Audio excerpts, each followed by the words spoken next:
বেপর্দা নারী মূর্খ। এবং যত শুদ্ধই মারক উনি মূর্খ। বেপর্দা নারী, বেহায়া নারী অজ্ঞ, মূর্খ, নাদান, জাহেল। জাহেল, সে এখনো আলোই পায় নাই, সে এখনো অন্ধকার যুগেই আছে। ইসলাম পূর্ব যুগের যে জাহিলিয়াত, এই বেপর্দা নারী, বেহায়া নারী এখনো আলোর চিহ্নই পায় নাই, সে ওই অজ্ঞতা মূর্খতার যুগে পড়ে আছে। আলোকিত নারী সে পর্দানশীল নারী, সে আলোকিত নারী।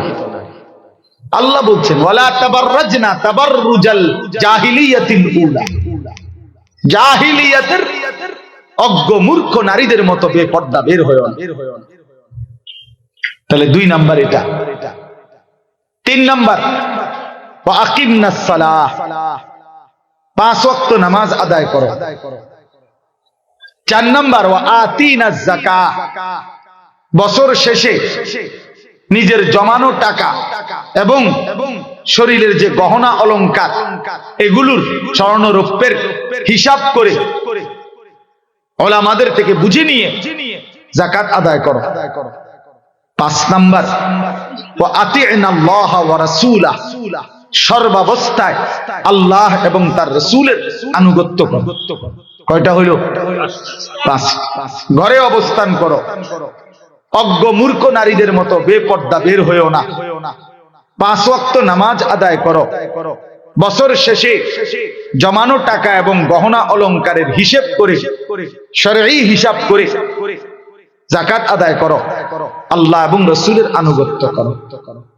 তো আল্লাহ তাআলা বলেন, এই কথাটা শুনেন, যেটা বলার উদ্দেশ্য এই পরের এই শব্দটা।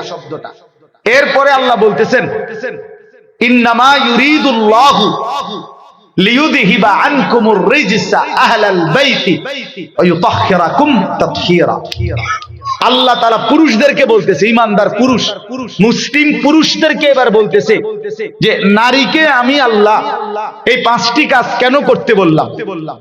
মুসলিম নারীকে কেন বললাম ঘরে থাকো, মুসলিম নারীকে কেন বললাম বেপর্দা বের হইও না, মুসলিম নারীকে কেন বললাম 5 ওয়াক্ত নামাজ পড়ো, মুসলিম নারীকে কেন বললাম হিসাব করে বছর শেষে যাকাত দাও, মুসলিম নারীকে কেন বললাম আল্লাহ এবং রাসূলের আনুগত্য করো। তা আল্লাহ আমাদেরকে শুনাইতেছে যে হে মুসলিম পুরুষরা শোনো, এটার দ্বারা আমার উদ্দেশ্য আমি আল্লাহ চাই এমন নারীর মাধ্যমে তোমাদের পুরা ঘর পবিত্র করে দিতে, তোমাদের ঘর থেকে নাপাকি, নাফরমানি, আল্লাহ দ্রোহিতা দূর করতে, তোমাদেরকে পূর্ণ পবিত্র করে দিতে চাই। এই জন্য ওই ঘর পবিত্র হয় যে ঘরের নারী ঈমানদার, ওই ঘর পবিত্র হয় যে ঘরের নারী আল্লাহ এবং তার রাসূলের আনুগত্য, ওই ঘর পবিত্র হয় যে ঘরের নারী রবকে সেজদা করে, ওই ঘর পবিত্র হয় যে নারী বেপরদেগিকে পছন্দ করে না, বরং পর্দায় থাকাটাকেই পছন্দ করে। অতএব এই মহিলা মাদ্রাসার মাকসাদ একজন মুসলিম নারীকে এই 5 গুণে গুণান্বিত, 5 গুণে গুণান্বিত কর। এই গুণ যেই নারীর নাই, সে মুসলিম পরিচয় দিতে পারে কিন্তু সে ঈমানদার নারী হয় নাই, হয় না। ওই জন্য রাস্তার ওই বেপর্দা নারী সে নিজের পরিচয় দিলে দিতে পারে মুসলিম, কিন্তু কোরআন সুন্নাহর দৃষ্টিতে সে অপবিত্র। আল্লাহ তো বলছে আমি এমন নেককার, চরিত্রবান, নামাজি, পর্দানশীল, ঘরে অবস্থান করতে পছন্দ করে এমন নারীর দ্বারাই ঈমানদারের ঘর পবিত্র করতেছে। তাহলে অন্যের দ্বারা বেপর্দা, বেহায়া, এই অসভ্য চরিত্রের বেপরদিগী নারীর দ্বারা ঈমানদারের ঘর পবিত্র হইতে পারে না, পারে না। সাফ। এই জন্য বললাম বাপ, এটা অনুরোধ, আমরাও বলি এটা, একজন মুসলিম নারীর দ্বীনি তালিম জরুরি, তারে কোরআন শেখানো জরুরি, তারে রাসূলের সুন্নাহ শেখানো জরুরি, নাহলে ওই নারী নামাজ পড়বে কেমনে, শিখবে না জানলে? ওই যাকাতের হিসাব বুঝবে কেমনে? আল্লাহ তো বলছে নারীকেও যাকাত দিন। চলেন না আমরা হাঁটি। এই সমাজের অসংখ্য অগণিত মুসলিম নারী, শতকরা 98%, 99% মুসলিম নারী যাকাতের বিধান টোটালি জানেও না, জিগায়ও না, বেড়ই তো কয়, এটি আলাপে করে না, শুধু ফেতরা দেয় 100 টাকা। হ্যাঁ বাবা, একবারে প্রথম রমজানের সময় প্রথম শুক্রবারে মসজিদের বারান্দার থেকে চিৎকার মারে, হুজুর মাইকে কইয়া দিয়েন ফেতরা কত। আরে কেমন দেউইন না হইছে তাই নেই, কারণ উনি জানে তো হুজুরে না হলে বেশি জাতাজাতি করলে 100 বা 125 টাকা উড়াইবো, এর বেশি কিটা। তো মানুষ 5 জনের 500 টাকা আর 5 25 125, 625 টাকা। তো 600 650 টাকা এটা মাইকিং করে দিলে কি, বুঝছেন? এই জন্য এটা দিতে এত জোরে চিল্লানি মারছে, কিন্তু বারিন্দার থেকে এটা জিগাইলেন না যে হুজুর যাকাতের মাসআলা বলেন, কথা বলেন না কেন? জিজ্ঞাসা করা দরকার ছিল না যে হুজুর আমার ব্যবসা, আমার বাড়ি, আমার ঘর, আমার স্থাবর অস্থাবর এই আছে এই নাই, এদুর আছে, হিসাব করে বলেন আমার উপরে যাকাত আসলো কিনা। কি বলেন? এটা উচিত না? যাকাত ফরজ, যাকাত ফরজ।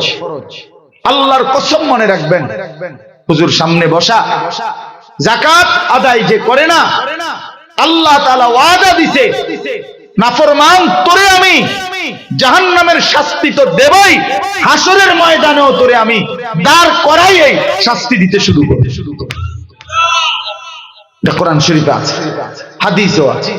হাসরের ময়দানে দাঁড় করাইয়ে নবীজি বলছে যাকাত যে আদায় করে না, তার সারা দেহের মধ্যে বিষধর সাপ তারে পেঁচাইয়া ধইরা, 2 মুখীওয়ালা সাপ তার 2 গালের মধ্যে অনবরত ঠক্কর দিতে থাকবে, বিষের কামড় দিতে থাকবে, আর বলবে নাফরমান বেঈমান আনা মালুকা আনা কানজুকা, আমি তোর মাল, আমি তোর জমানো সম্পদ, যার যাকাত দাও নাই,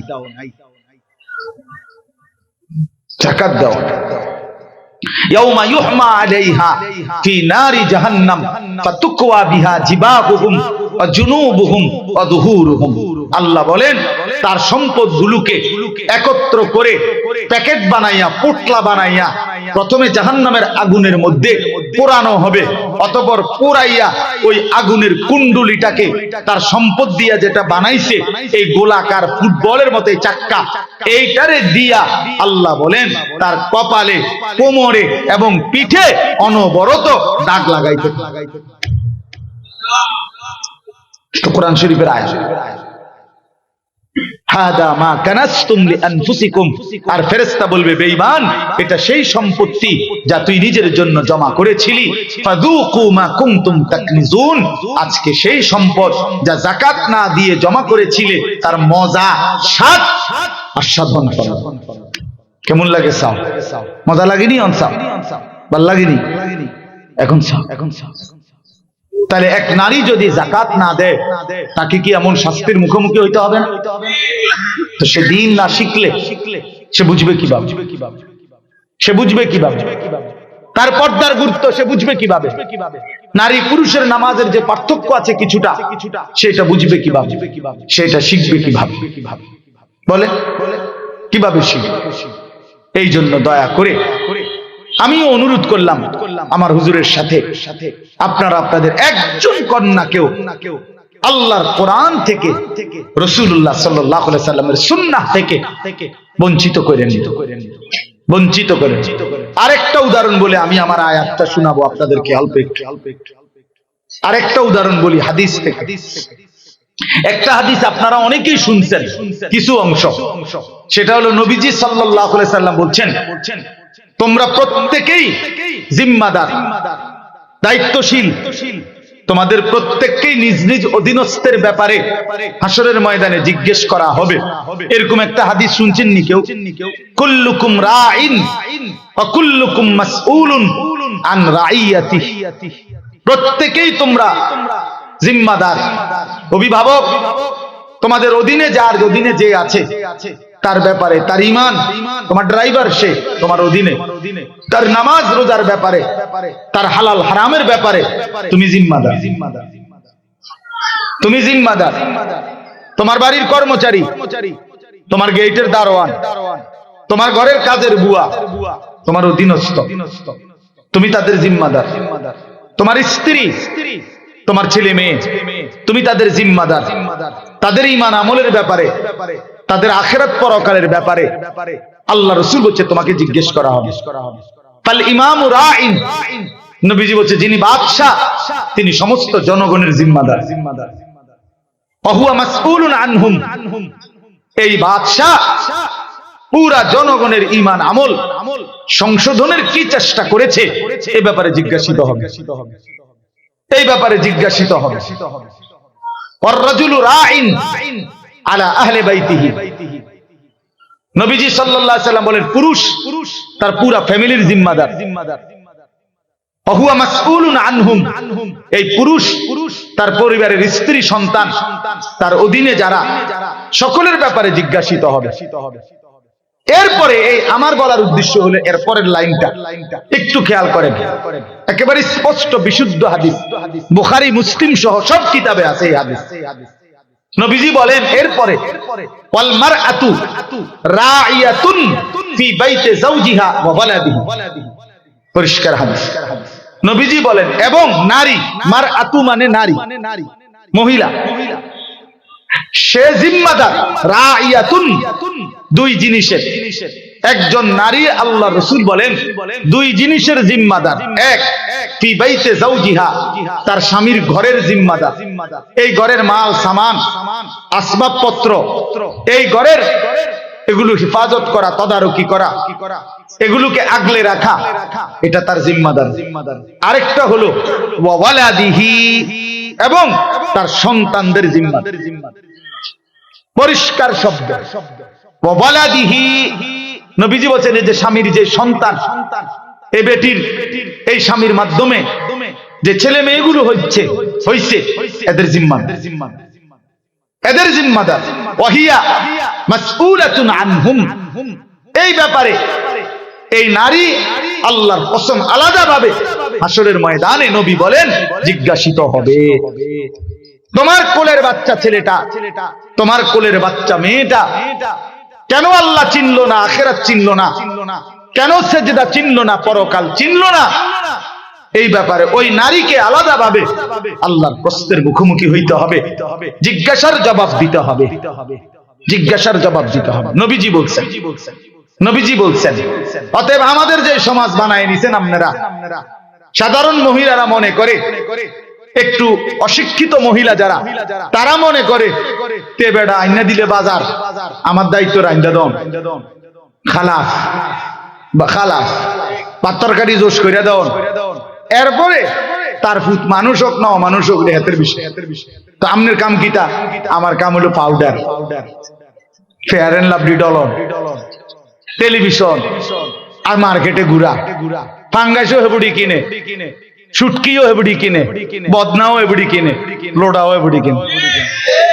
জামাই বেচারা তে বেড়া মাছও চেনে না, মুরগিও চেনে না, তে দৈন্যতাও চেনে না, কাঁচা মরিচও চেনে না, তে বদনাও চেনে না, লোডাও চেনে না। হেতে শুধু টাকাটা কামাই করতে জানে, আর কিচ্ছু চেনে না। একটা বালতি কিনলো, এটা কালার মিলছে না, বালতির কালার কি তাবা, তাই রে বেটা কিটা কিনছো, এটা একটা কালার হইলো না, আরো সাংঘাতিক কালার আছে। বদনার আরো মারাত্মক কালার দরকার, আরো মারাত্মক কালার দরকার। হেবুড়ি 10 দোয়ান খুঁজছে একটা বদনা কিনবো, বদনা কিনবো, বুঝেন? তাইলে সে মনে করছে বাজারে বাজারে ঘুরা, মার্কেটে মার্কেটে ঘুরা, আর অবসর পাইলেই নাটক, সিনেমা, টেলিভিশন, নর্তকী দেখা, আর সাজগোজ আর প্রসাধনী, ড্রেসিং টেবিলের মধ্যে সাজা, এই হলো তার দায়িত্ব। আর সর্বোচ্চ বাস্তরকারী রান্দা দেওয়া দায়িত্ব। সন্তান, আল্লাহ রাসূল সাল্লাল্লাহু আলাইহি সাল্লাম তো বলছেন, পরিষ্কার হাদিস আলাদাভাবে বলছেন, নারী তার সন্তানের ব্যাপারে জিম্মাদার। আচ্ছা, আপনাদেরকে একটা সহজ যুক্তিতে বলি, কোন বাচ্চা কথা বলে কয় বছর বয়সে? 6 বছর বয়সে। কথা বলেন না কেন? কোন বাচ্চা কথা বলে কোন সময়? শুরু করে কখন? 1.5-2 বছরের ভিতরে, ঠিক কিনা বলেন? 1.5-2 বছরের ভিতরে, 2 বছরের ভিতরেই মোটামুটি ভালোভাবে কি শুরু করে দেয়, কথা বলে। তো ওরে তো স্কুলে ভর্তি করায় বা মাদ্রাসায় প্রতিষ্ঠানে ভর্তি করায় কোথাও 5 বছর বয়সে, 6 বছর বয়সে। আচ্ছা ধরলাম 5 বছরে, তাহলে 2 থেকে 5, এই যে 3 বছর বাচ্চাটা কথা বলবে, এই সময় তারে কথা শিখানো, আখলাক শিখানো, এই সময় তারে আল্লাহ, রসুল, ঈমান, কালেমা এগুলো শিখানো, তারে ভালো কিছু কথা শিখানো, এটা কার জিম্মাদারি? কথা বুঝছেন না? তাহলে নালে এই সময়টা কথা বলার তৌফিক আল্লাহ দিছে কেন? তাহলে নারীর জিম্মাদারি, নারীর জিম্মাদারি, নারীর জিম্মাদারি, ওই স্ত্রীর জিম্মাদারি। এই জন্য যে স্ত্রী দিন জানে না, যে স্ত্রী নামাজ জানে না, যে স্ত্রী হালাল হারাম চিনে না, যে স্ত্রী কোরআন পড়তে জানে না, যে স্ত্রী সুন্নাহ পড়তে জানে না, রাসূলের হাদিস জানে না, শরীয়তের ন্যূনতম মাসআলাও জানে না, সে তার বাচ্চাকে গড়বে কিভাবে? এই জন্য অসংখ্য মা, ভদ্র ফ্যামিলি কথা বলে শুদ্ধ, মনে করে বাচ্চা গড়ে উঠতেছে, কিন্তু বাচ্চারে 24 ঘন্টা একটা বড় মোবাইল অথবা টেলিভিশনের রিমোট বাচ্চার হাতে দিয়ে দিছে। 3 বছরের বাচ্চা অনবরত 4 আঙ্গুলে মোবাইল টিপে, আর বেডি এনে পাউডার ডলে, হেবুডি ড্রেসিং টেবিলে পাউডার ডলে। আব্বু তুমি টেলিভিশন দেখো, আম্মু আছি, আম্মু পাউডার ডলি, তুমি কার্টুন দেখো, আব্বু ডিস্টার্ব করো না, তুমি নষ্ট হয়ে যাও, তারপরও আমারে ডিস্টার্ব করি, তুমি নষ্ট হয়ে যাও, তুমি বরবাদ হয়ে যাও, তারপর আমারে ডিস্টার্ব করো। মার্কেটিং এ ডিস্টার্ব দিও না, সাজগোজের মধ্যে ডিস্টার্ব দিও না। এটা বুঝছেন? এটা বুঝছে? আর নয় তো বলেন, আল্লাহ রাসূল সাল্লাল্লাহু আলাইহি সাল্লাম তো বলছেন, কোরআনের দৃষ্টিতে, ইসলামের দৃষ্টিতে এবিসিডি শিখানো দায়িত্ব না, সরু শরিয়া না, ইসলামের দৃষ্টিতে তাকে আল্লাহ চিনানো, আখিরাত চিনানো। খোদার কসম নবী বলছে, বাচ্চার প্রথম কালেমা, বাচ্চার জবান যখন কথা বলতে শুরু করে, নবী বলছে তার প্রথম বাক্য কি শিখাবে? আল্লাহর নবী বলছে তাকে কালেমা লা ইলাহা ইল্লাল্লাহ, এই কালেমা শিখাবে। আউয়ালুল কালাম, সন্তানের প্রথম কালেমা, সন্তানের প্রথম বাক্যগুলো হবে মালিকের নাম, মালিকের নাম। অসংখ্য নারী যার মধ্যে পর্দা নাই, যার মধ্যে দ্বীন নাই, যার মধ্যে কোরআনের ন্যূনতম জ্ঞান নাই, সেটা পাত্তাও দেন, সে পাত্তাও দেন। সে হয়তো ছোটখাটো কোনো সরু সরে এবিসিডি কিংবা ছোটখাটো ইংরেজি একটা কবিতা, ও শুনবেন, আঙ্কেলকে একটু কবিতাটা শোনাও তো ইংরেজি। আঙ্কেল বলো তো। আঙ্কেল বলে, two little black birds sitting on a wall, one called Peter, one called Paul. অসাধারণ কবিতা, আঙ্কেল অসাধারণ কবিতা পড়ছে। এত ছোট বাচ্চা এত সুন্দর কবিতা বলতে জানে, ভাবি কি শিখাইলে? আরেক বেডি তাইল মারে, আরেক বেডি এ বেডিরে কি দেয়? তাইল দিছে। আল্লাহ আল্লাহ আল্লাহ, কি শিখাইলেন, এত চমৎকার। অর্থটা কি? বাচ্চাটা কি শিখলো? বাচ্চাটা শিখলো দুইটা কাউয়া একটা ওয়ালের মধ্যে বসছে। এইটার অর্থ তো এইটাই। কি নাম সব বলেন? টু লিটল ব্ল্যাক বার্ডস, দুইটা ছোট ছোট কাউয়া। কাউয়া আবার ছোট সাইজের কাউয়া, লিটল মানে ছোট না, তো টু লিটল ব্ল্যাক বার্ডস, দুইটা কাউয়া সিটিং অন এ ওয়াল, একটা ওয়ালে বসছে। বাচ্চা শিখছে। কাউয়া ওয়ালে বসলে কিংবা টিনের সালে বসলে বাচ্চার গীতা, বাচ্চার লগে কাউয়ার সম্পর্ক কি? কাউয়ার লগে বাচ্চার কি বলেন? আচ্ছা, ওয়ান কল্ড পিটার, হাইসা উড়াই দিয়েন না। ওয়ান কল্ড পল, সরাসরি খ্রিস্টান বেঈমানদের নাম হলো পিটার এবং পল। এটা ইমানদারের নাম হইতে পারে না, মুসলমানের বাচ্চার নাম হইতে পারে না, মুসলমানের শিক্ষা হইতে পারে না। এটা ইহুদির শিক্ষা, এটা খ্রিস্টানের শিক্ষা হইতে পারে। পিটার এবং পল এটা খ্রিস্টানদের নাম। সেন্ট পল খ্রিস্টানদের প্রধান ধর্মগুরুর নাম হলো আজকে খ্রিস্টানরা যেই বাইবেল পড়ে এটা ঈসা নবীর বাইবেল না। খ্রিস্টানরা যেই ইনজিল যেটা তারা বলে এটা ঈসা আলাইহিস সালামের উপরে নাজিলকৃত কিতাব না। এটার নাম, এটার কোনো নিশানাও তাদের কাছে নাই। ঈসা আলাইহিস সালামের আসমানে তুলে নেওয়ার শত শত বছর পরে তাদের একজন ধর্মগুরু সেন্ট পল নামে এই সর্বপ্রথম মানুষের মুখ থেকে সংগ্রহ করে করে বানোয়াটি জোড়াতালি মিলাইয়া একটা ধর্মগ্রন্থ রূপ দিছে। এইটাই বাইবেল। এটা বাইবেল। আজকের পৃথিবীর চ্যালেঞ্জ করলাম মিয়া, আজকের গোটা ইউরোপের ওই ইহুদি খ্রিস্টানদের কাছে যারা পৃথিবীটাকে সবক দেয়, উন্নত শিক্ষার সবক দেয়, যারা উচ্চ শিক্ষার স্লোগান শোনায়, যারা সবাইকে উন্নত কিছু বলে, তাদের কাছে নিজেদের ধর্মগ্রন্থের আসমানি কোনো নিখুঁত কপি, আল্লাহর কসম, রব্বে কাবার কসম, কোথাও নাই, কোথাও নাই। কোনো জাদুঘরও নাই, মাটির তলেও নাই, চাঁদের দেশেও নাই, বঙ্গোপসাগরের তলেও নাই, আটলান্টিক মহাসাগরের নিচেও নাই। খ্রিস্টানদের কাছে আসমানি কোনো কিতাব নাই, ইহুদি বেঈমানদের কাছে আসমানি কোনো কিতাব নাই।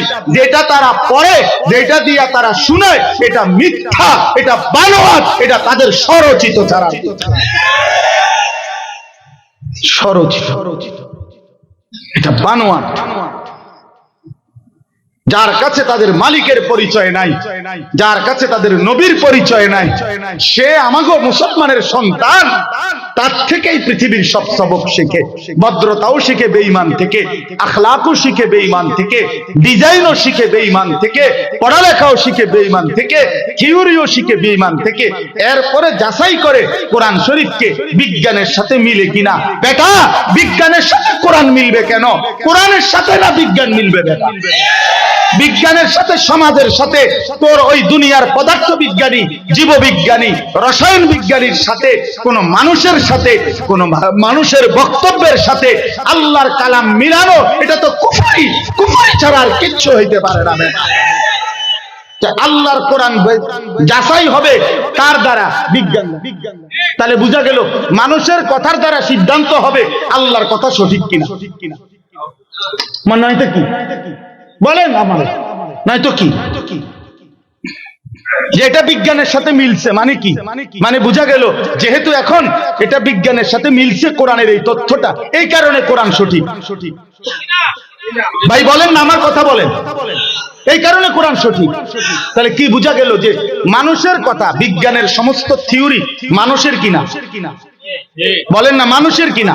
তাহলে বোঝা গেল মানুষের থিওরির সাথে যদি কোরআন মিলে তাহলে সঠিক কোরআন নাকি? তাইলে কোরআনের সাথে মিলাইতে হবে। কোরআন যদি বলে এটা সঠিক, তাইলে তোর বিজ্ঞান সঠিক। কোরআন যদি বলে বিজ্ঞানের এই তথ্যের সাথে কোরআনের যদি মিল না হয়, তোর বিজ্ঞান ভুয়া। ভুয়া বেটা, ভুল থিওরি, ভুল থিওরি। পৃথিবীর গবেষকদের থিওরি ভুল হয়, রবের কালাম ভুল হয় না। লা ইয়াতিহিল বাতিলু মিন বাইনি ইয়াদাইহি ওয়ালা মিন খালফি। আল্লাহ বলছে আমি ওয়াদা দিলাম এই কোরআনের মধ্যে সামনের দিকে, পেছনের দিকে, কোন দিক থেকে কোনো বাতিল, কোনো ভ্রান্ত কথা এক যাররা আসবে না। এটা একদম ভুলের থেকে প্রুফ করা। ওই যে water proof, bullet proof, fire proof, এটা বুঝেননি কিতা? ওয়াটার প্রুফ মানে কিতা? এটা পানিতে ভিজবে না, এই আর কি না। এটা যখন লেমিনেটিং করে তখন আর এটা ওয়াটার প্রুফ হয়ে যায়, অর্থাৎ এটার মধ্যে আর কি লাগে না? পানি লাগে। ফায়ার প্রুফ মানে আগুন লাগলে এটা কি হয় না? পড়ে না। বুলেট প্রুফ মানে গাড়ির ওই যে গ্লাসের মধ্যে গুলি করলেও আর ওই গ্লাস কি হয় না? ভাঙে না, অর্থাৎ এটা বুলেট প্রুফ গাড়ি। ঠিক কি না বলে? তো আল্লাহ তাআলা বলেন এই কোরআনকে ইসরাফিলের ফু পর্যন্ত ভুল থেকে প্রুফ করে আমি আল্লাহ নাজিল করেছি। এখানে কখনোই ভুল ঢুকবে না, কখনোই। তোর বাপেও পারবে না, তোর 14 গোষ্ঠীও পারবে, তোর বিজ্ঞানীর আব্বাও পারবে এখানে কোনো।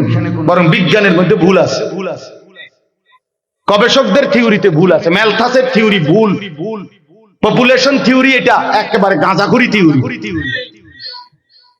গাঁজাখুরি থিওরি। আমি বললাম বর্তমান আধুনিক গবেষণা এটা প্রমাণ করছে যে ম্যালথাস যে বলছে জনসংখ্যা পপুলেশন সমস্যা না, সমস্যা না। পৃথিবীর কোন দেশে জনসংখ্যা কোনো সমস্যা না।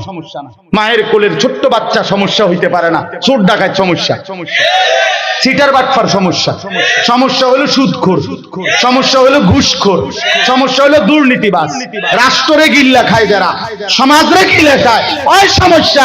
বেডিরে বড়ি না খাবাইয়া 30টা বড়ি প্রতিদিন একটা করে ট্যাবলেট মেয়ে এই জন্ম নিয়ন্ত্রণ বড়ি তারে খাবানো দরকারি বাট পারলে যাতে শেষ হয়ে যায় কিছু। কথা বুঝছেন? অরারে বড়ি খাবানো উচিত। এই পৃথিবী মায়ের কুলের বাচ্চা কেন সমস্যা হবে বলেন? কথা বলেন, ইনসাফ কি বলে?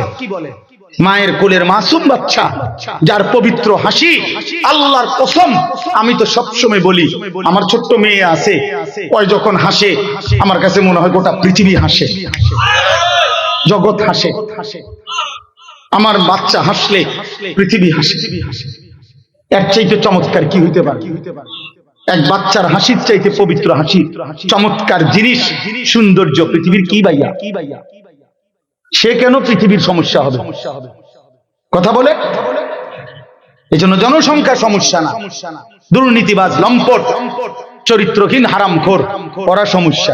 ইনজেকশন দিলে অগরে ইনজেকশন দেওয়া তাতে তে মরিয়া তারে বড়ি খাবাইয়া মারে লন্ডন, হ্যাঁ সিটার বাটপার মারে লন্ডন। এই জন্য দয়া করে আমরা অনুরোধ করলাম আপনাদের কাছে, আমার রাত গভীরে বিনীত অনুরোধ, প্রিয় ভাই, আলহামদুলিল্লাহ আমরাও জেনারেল লাইনে পড়ছি। জেনারেল লাইন বাদ দিতে বলি নাই, বাংলা অঙ্ক ইংরেজি বাদ এটা বলি নাই, নাউজুবিল্লাহ এটা বলি নাই, আমরা কখনো বলি না। আমরা আমাদের কওমি মাদ্রাসা তো আলহামদুলিল্লাহ প্রয়োজন পরিমাণ আছে, আছে অবশ্যই। আপনি গিয়ে দেখেন প্রতিটা কওমি মাদ্রাসায় আছে প্রয়োজন পরিমাণ বাংলা অঙ্ক ইংরেজি আছে।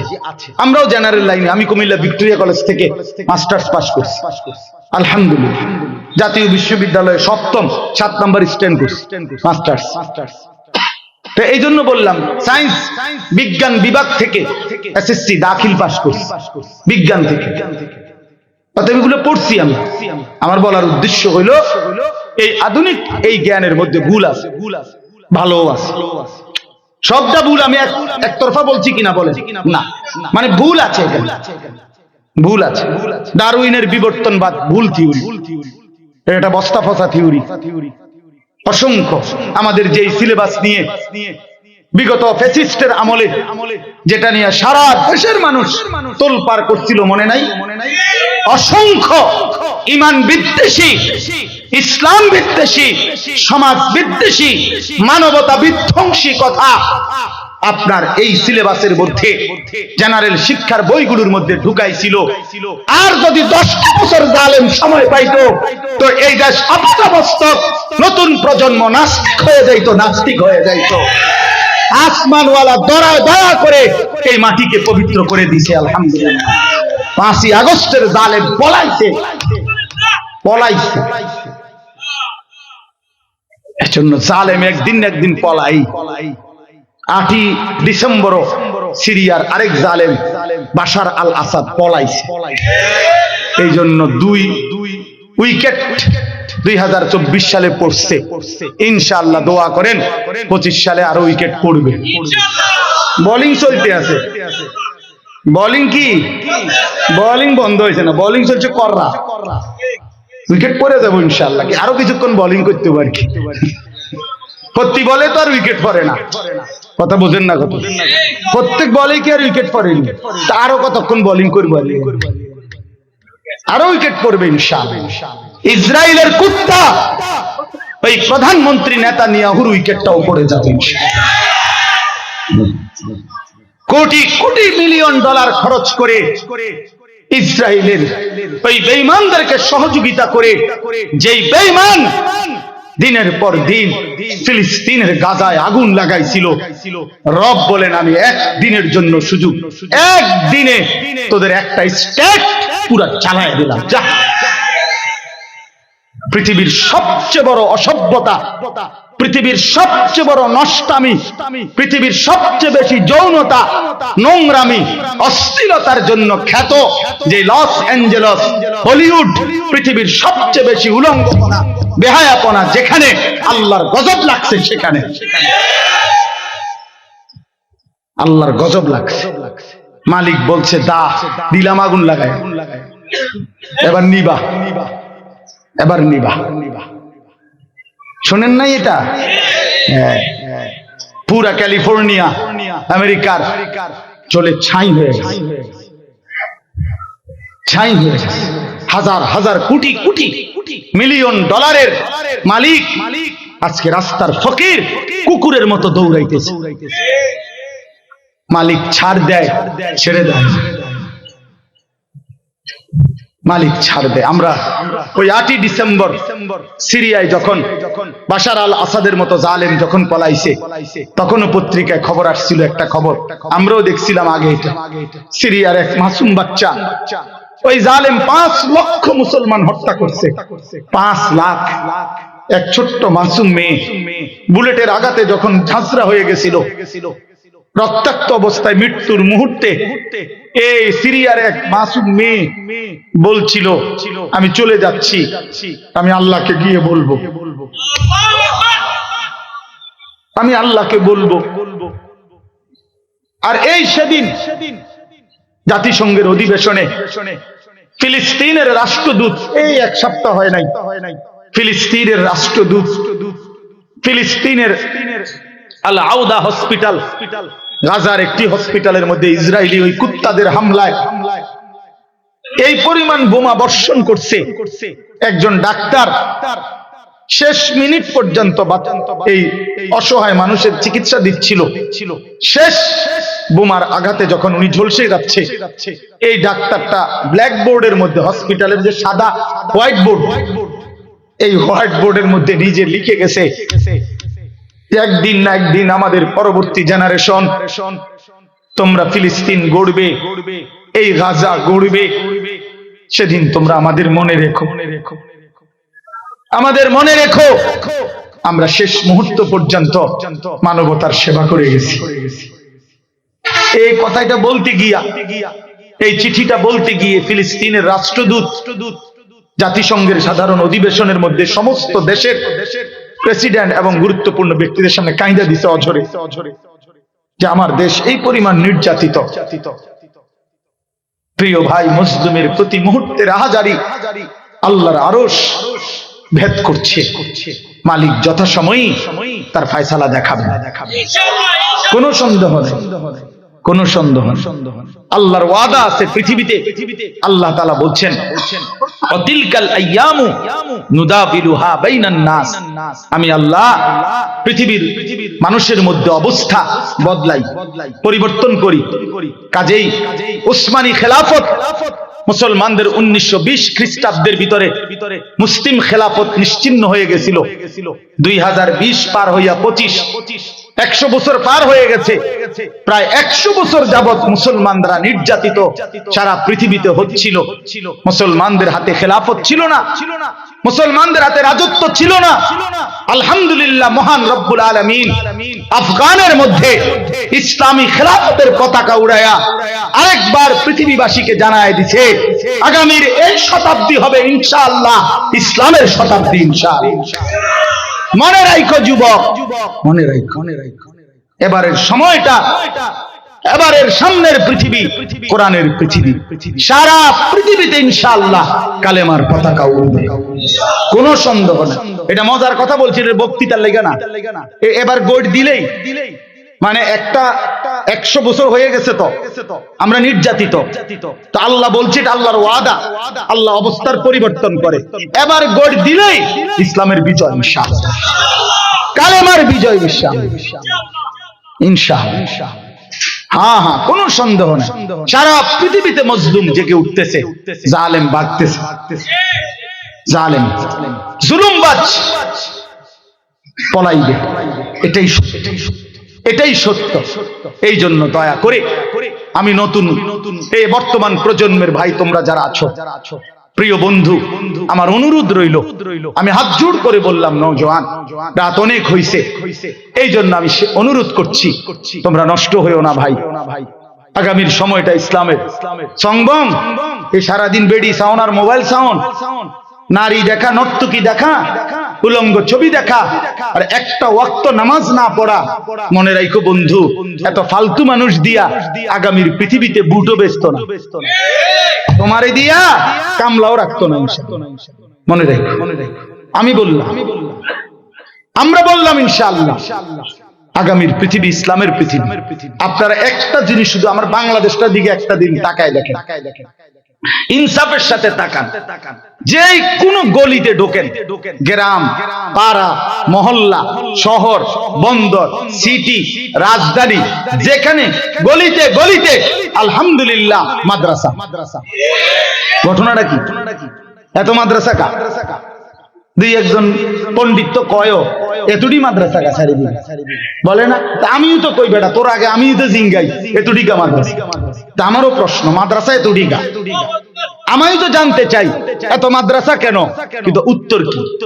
উত্তর হইল, আপনি আগে বলেন এই জমিনের মধ্যে একটা পাতা আল্লাহর ইচ্ছা ছাড়া পড়ে না, তো এত বড় একটা মাদ্রাসা হইয়া গেল আল্লাহর ইচ্ছা ছাড়া?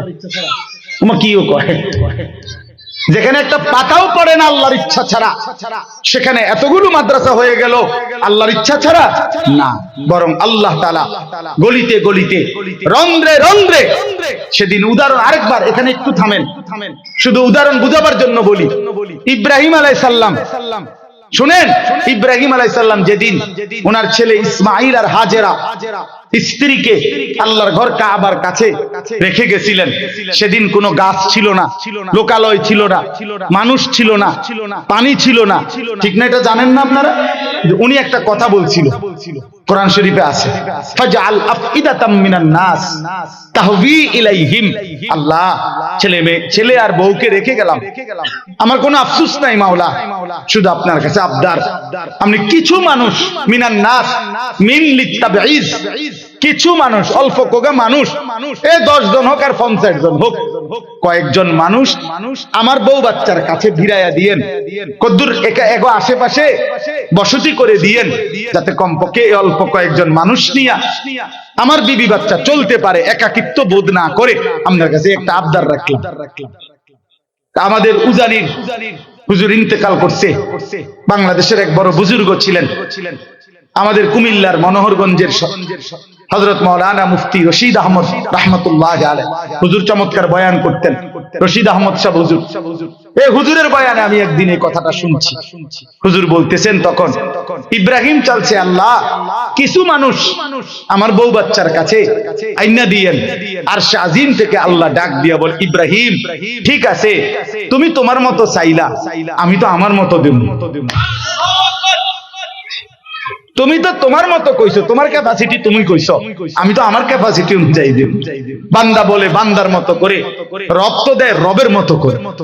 তা আল্লাহ বলে, তুমি চাইছো কিছু মানুষ, না ইব্রাহিম, আমি ওয়াদা দিলাম তোমার স্ত্রী আর তোমার ছেলের এই পবিত্র ভূমি মক্কার জমিনে আমি আল্লাহ ইয়াতুকা রিজালান ওয়া আলা কুল্লি দামিরিন ইয়াতিনা মিন কুল্লি ফাজ্জিন আমিক। পৃথিবীর প্রতিটা গলি গলি, রাস্তার মোড়ে মোড়ে, গোটা পৃথিবী থেকে ঈমানদার বান্দা আমি তোমার স্ত্রী সন্তানের এই পবিত্র মক্কায় আমি নিয়ে আসব।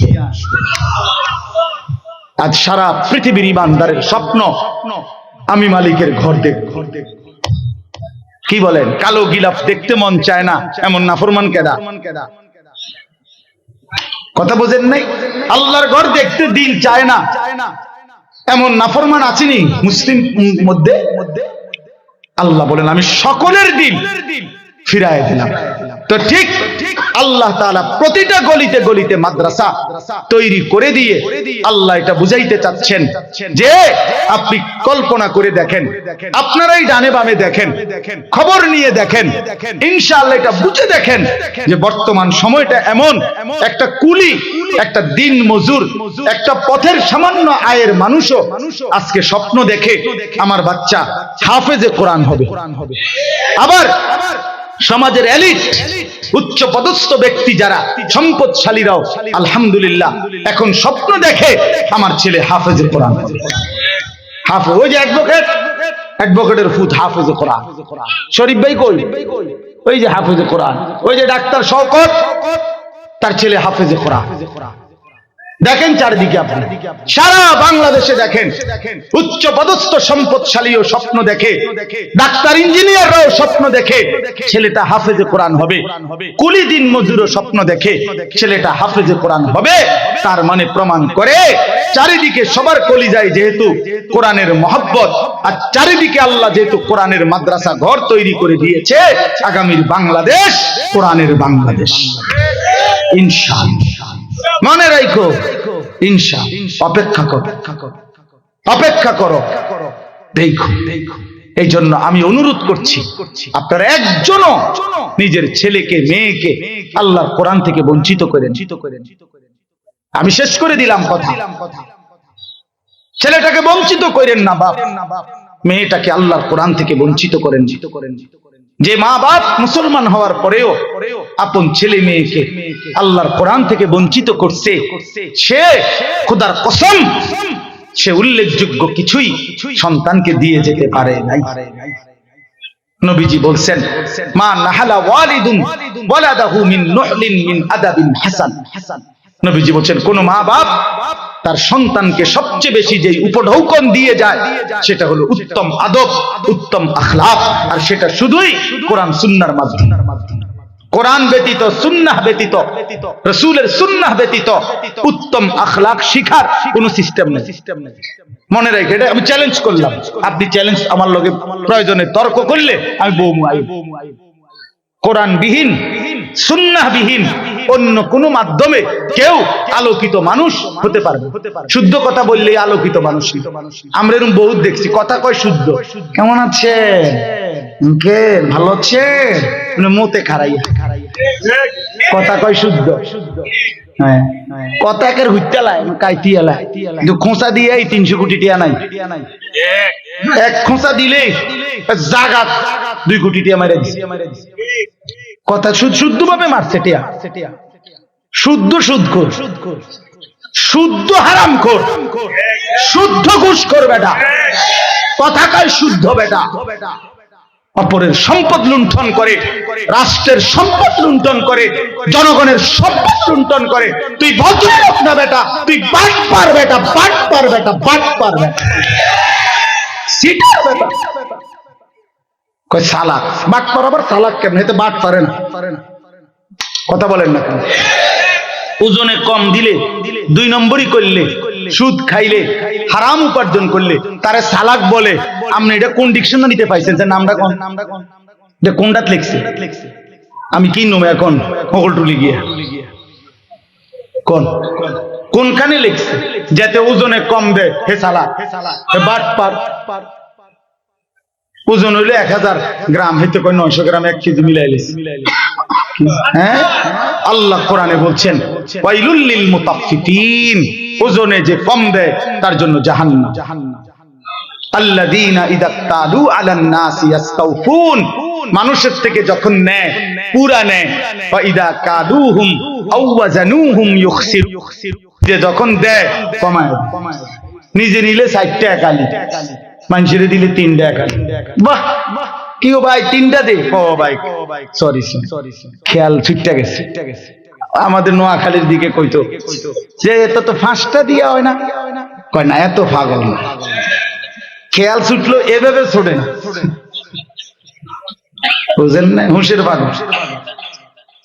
তাইলে আল্লাহ তাআলা তো বলেছেন তার জন্য জাহান্নাম। এই জন্য বন্ধু আমার, বাপ আমার, সন্তানকে বঞ্চিত করেন। আজকে ইনশাআল্লাহ এটা দেখবেন আপনি, এত মাদ্রাসা আল্লাহর ইচ্ছায় হচ্ছে। আপনি ষড়যন্ত্র করে পারতেন না, কোন বিদ্বেষকারী পারবে না। ওলামায়ে কেরামের বিরোধিতা করে 1450 বছরে কেউ টিকে নাই, কেউ টিকে নাই, কেউ টিকে নাই। সাদ নামের ভণ্ড সেও টিকবে না ইনশাআল্লাহ, সেও টিকবে না। প্রতি জামানায় কিছুদিন পর পর বেঈমান ইসলামের বিরুদ্ধে, ওলামাদের বিরুদ্ধে ইমানদার মুসলমানের বিরুদ্ধে এক একজন ভণ্ডকে দাঁড় করায়। ইতিপূর্বে বহুত দাঁড় করাইছে। এই উপমহাদেশে কোন ভণ্ড ওলামায়ে কেরামের বিরোধিতা করে টিকে নাই। সাদ নামের ভণ্ড, প্রতারক, মুনাফিক সেও টিকবে না ইনশাআল্লাহ। সেও টিকবে, বিজয় ইমানদারের হবে। সাদ ভণ্ড, সাদের আকীদা কোরআন সুন্নাহ বিরোধী আকীদা। তাবলীগে কোনো গন্ডগোল নাই। তাবলীগের মধ্যে ডাকাত ঢুকছে, ডাকাত দৌড়াইবার জন্য উলামায়ে কেরাম বিক্ষোভ করছে। তাবলীগেই আছে। ইজতেমা বিশ্ব ইজতেমা 31শে জানুয়ারি। কয় তারিখ বলেন? পহেলা ফেব্রুয়ারি। কয় তারিখ বলেন? 2 ফেব্রুয়ারি। বলেন কয় তারিখ? 31শে জানুয়ারি, পহেলা ফেব্রুয়ারি, 2 ফেব্রুয়ারি বিশ্ব ইজতেমা। জোহরের জামাত 1:30-এ। জামাত না পাইলে 1:45 বাজে কেউ যদি আইয়ে হেঁটে বারিন্দাত বা অন্য কোথাও জামাত করতেও পারে, সেটা তার বিষয়। কেন? যেহেতু 1:30টার জামাত সে পাইছে না। এই জন্য 31 তারিখের ইজতেমা যদি কেউ না পায়, তাহলে পরে যদি কেউ কোথাও একত্র হয়, এটা 1:45টার জামাত। দেখুন জোহরের জামাত, জোহরের জামাত তো হইছে 1:30টার সময়। জোহরের নামাজের জামাত তো হইছে মিয়া 1:15-তে জামাত হইছে না। অনেক আবার কিতা এটা মানুষ দেখলেই কইব 1:45-টারে কি ওইটা কিতা। ও ভাই এরা জামাত হইছে, এটা বলবে কিনা বলেন না? এই জন্য এরপরে যদি কেউ একত্র হয়, এটার ইজতেমা থাকবে না, এটা জামাত হইছে না। হ্যাঁ হ্যাঁ, এটা জামাত পাই নাই দেখ। এই জন্য এটা গায়ের জোরের কথা না, এটা ইনসাফের। আমাদের কারোর সাথে, সাদের সাথে, সাদ আমার ভাত কাইরা নেয় নাই, সাদ আমার ঘর কাইরা নেয় নাই, আমার কোনো ক্ষতি ব্যক্তিগত করে নাই, কিন্তু সে ঈমান ইসলামের বিরুদ্ধে দাঁড়াইছে, তাকে বেঈমান এজেন্ট হিসাবে নিয়োগ দিয়েছে। এই জন্য এটা বুঝতে হবে মুসলমান। ওলামায়ে কেরাম, এই লক্ষ লক্ষ ওলামায়ে কেরাম, মনে করেন সারা বাংলাদেশের 5 লক্ষ ওলামায়ে কেরাম মিথ্যা বলতে পারে না, একজন ব্যক্তি মিথ্যা বলতে পারে। এত লক্ষ ওলামায়ে কেরামের ফয়সালা ভুল হইতে পারে। এটা আমাদের হাদিসের একটা ভাষা আছে, মুতাওয়াতির হাদিসের সংজ্ঞার মধ্যে আছে। অধিক সংখ্যক বর্ণনাকারী হলে এই ব্যাপারে এটাকে মুতাওয়াতির বলে। অর্থ হইল এত বেশি সংখ্যক হাদিসটা বর্ণনা করছে যাদের মিথ্যার উপরে একমত হওয়া অসম্ভব, অযৌক্তিক। এটা উসুলে হাদিসের একটা কায়দা, একটা নিয়ম। ঠিক তেমনি ভাবে এত বেশি সংখ্যক উলামায়ে কেরাম বলেছে সাদ গোমরা, যে কথা এটা, অতএব এটাই সঠিক, এর বিপরীত কথা ব্যাঠিক। এত বিপুল সংখ্যক আলেম ভুল বলতে পারে। এত মুত্তাকি আলেম বছরের পর বছর 60 বছর ধরে যারা আপনাদের কাছে সঠিক তথ্য দিছে, আজকে সাদের ব্যাপারে আইয়া ভুল করবো কেন? কথা বলেন না কেন? কথা বলে বলেন। আমাদের যাত্রাবাড়ি হযরত, আমাদের হাটাজারির হযরতরা, আমাদের দেওবন্দের হযরতরা যুগের পর যুগ উম্মতের কাছে মিথ্যা বলে গেছে। বছরের পর বছর এতদিন ইসলামের নামে মিথ্যা বলে গেছে। কথা বলেন না? সারা বাংলাদেশের এই যে বক্তা, ওয়াইজ, ইমাম, খতিব, মাদ্রাসার মুহাদ্দিস, শাইখুল হাদিস, তারা বছরের পর বছর উম্মতকে গোমরা করে গেছে। তো এখন সাদের ব্যাপারে ভুল করবে কেন? এতদিন সত্য বললে সাদের লগে কি সমস্যা? কি সমস্যা আমাদের তার লগে? কিরে ভাই, তোমার লগে আমার সমস্যা কি? তুমি থাকো দিল্লিতে, আমি থাকি সাবের বাজারে, তোমার লগে আমার সমস্যা? তোমার লগে আমার ইমানের সমস্যা, তোমার লগে আমার ইসলামের সমস্যা। তুমি আল্লাহদ্রোহী, তুমি নবীদের বিরোধিতাকারী, তুমি সাহাবায়ে কেরামের বিরোধিতাকারী, তুমি উম্মতের মুত্তাকি ওলামাদের বিরোধিতাকারী। অতএব অচিরেই পৃথিবীর ইতিহাসে গাদ্দারদের তালিকায় তোমার নামও উঠবে, মনে রাখবো। কোনো সন্দেহ, কোনো সন্দেহ, কোনো সন্দেহ নাই। ইনশাআল্লাহ, ইনশাআল্লাহ। কয়জন রে মারবে? টঙ্গীর ইজতেমার ময়দানে রাত্রিবেলা অন্ধকারের মধ্যে ঈমানদারকে হত্যা করা, শহীদ করা, অন্ধকারে আক্রমণ করা, এটা মুনাফিকের স্বভাব। এটা সরাসরি কিতাবে আছে, ইতিহাসে। আব্দুল্লাহ ইবনে সাবা পৃথিবী বিখ্যাত ইতিহাস খ্যাত একজন মুনাফিক ছিল। এই মুনাফিকের অনুসারীরা, সাবাই গোষ্ঠী মুনাফিক, তারা ঈমানদারদেরকে, এটা পৃথিবীর ইতিহাসে আছে, ইসলামের ইতিহাস আমি দেখাইতে পারব। রাতের অন্ধকারে ইমানদার মুসলমানকে হত্যা করত। এরা মুনাফিক, এরা মুনাফিক। অতএব তুমি কয়জন? ঠিক আছে, আমার জান নিয়ে নিবা, নিয়ে নিও, কোনো অসুবিধা নেই। ইমানদারের রক্ত ঝরলে জান্নাত, কোনো সমস্যা নেই, কোনো সমস্যা নাই।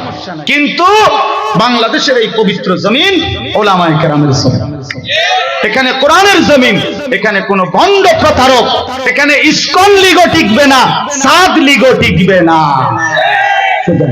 ইসকনের গুন্ডারাও, আপনার হিন্দু সন্ত্রাসী যারা, তারাও এই দেশে থাকতে পারবে না, সাদের অনুসারীরাও এই দেশে টিকবে না ইনশাআল্লাহ।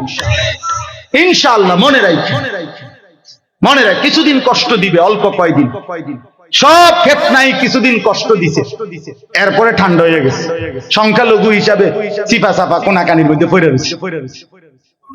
হ্যাঁ হ্যাঁ, অতএব ওলামায়ে কেরাম উম্মতের পাহারাদার, বলেন আলহামদুলিল্লাহ। আমরা বলবোই, জান থাকুক তবুও বলবো, জীবন না থাকলেও বলেই যাব আমি। এটা আমাদের জিম্মাদার, এটা আমাদের রাসূল বলে গেছেন আমাদেরকে সাল্লাল্লাহু আলাইহি ওয়াসাল্লাম।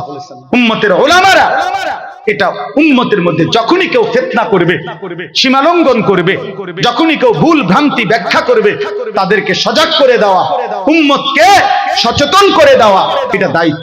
ইয়াহমিলু হাযাল ইলমা মিন কুল্লি খালাফিন উদুলুহু ইয়ানফুনা আনহু তাহরিফাল গালিন ওয়া ইনতিহালাল মুবতিলিন ওয়া তা'বিলাল জাহিলিন।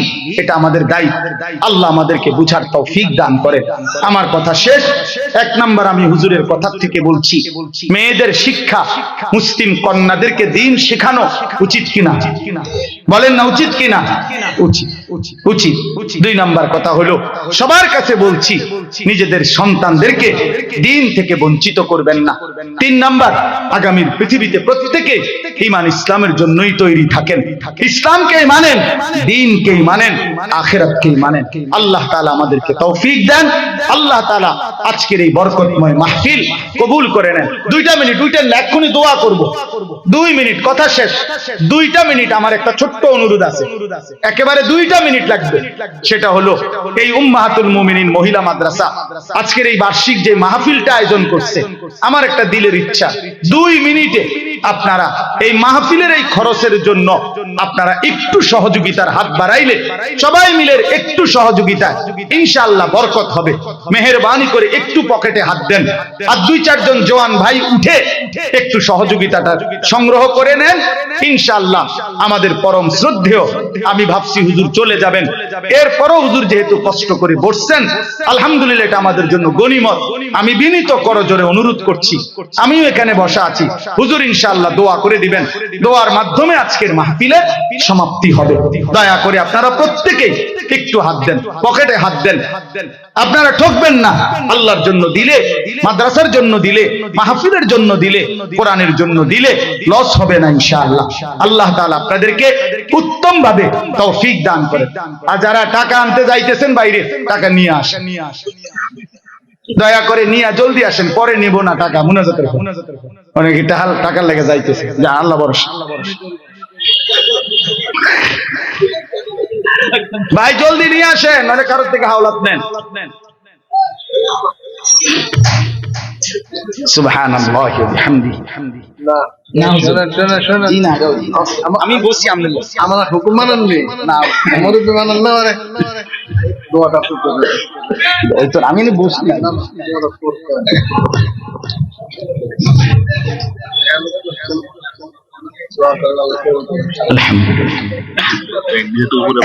ভাই ব্যাগগুলো কষ্ট করে স্টেজে পৌঁছায় দেন দয়া করে। মাশাআল্লাহ, যারা উঠাইছেন আল্লাহ আপনাদেরকে বরকত দান।